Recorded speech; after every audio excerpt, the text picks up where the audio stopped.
You see, so many people, they say they don't have any joy because they haven't been obedient. And I'm saying they put the cart before the horse. My joy is not in my obedience. My joy is in my knowledge of God. And if you believe that everything God says about himself and says about you as his child, if you believe it's true, you're going to have joy. And then joy is what energizes obedience. It's not the other way around. If a dear friend of mine from Peru by the name of Paco, who I served with for many years, he was so faithful, such a faithful friend. If he ran in here right now and said, "Throw me the keys to your Jeep," I would throw him the keys to my Jeep. And you say, "Well, why did you give him the keys to your Jeep? You don't know what he's going to do." I don't need to know what he's going to do because I know who he is. I hear people trying to hold God hostage, especially during the coronavirus. I'm not going to have peace. I need to know what God is doing. I need to know what God is doing. It's almost as though you're saying, "God, I'm not going to have peace till you tell me what's going on." And God doesn't work that way. You don't need to know what's going on if you know who he is.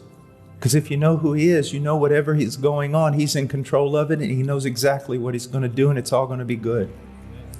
So see, it starts out, if you don't know the character of God, if you can't explain to me, not in big theological terminology, but in correct biblical terminology, if you can't explain to me what it means that he's holy, or what it means that he is love, or what it means that he's just or merciful, then there's no, you can't, if you don't have that, you have no foundation, and your whole tower, no matter what you build upon it, is going to fall. So please, you must understand that.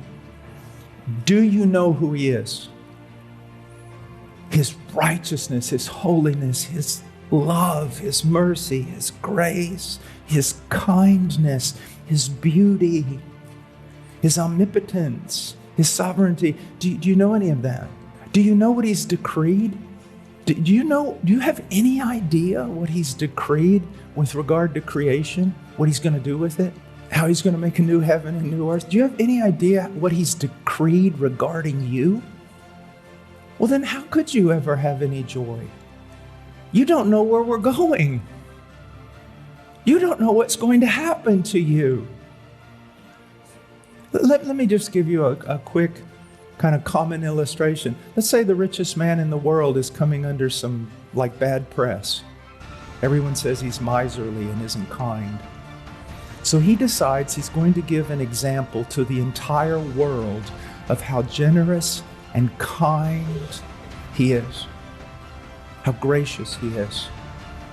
You know what he decides to do? He searches around and he picks out you.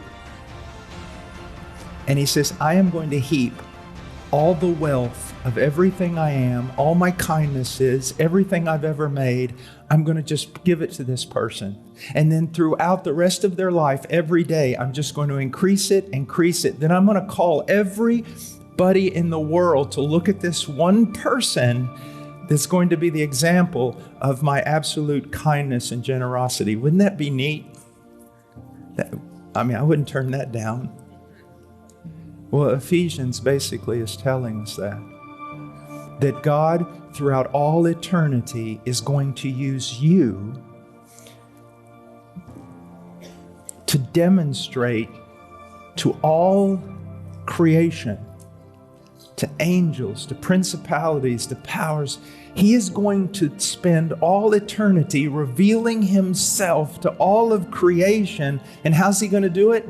By the kindness he heaps on you, ever increasing manifestations of his kindness heaped upon you, and calling everybody and basically saying, "Do you want to know how kind I am? Look right there. I took the lowliest and I made them the object of my affections." See, how can you have joy if you don't know all this?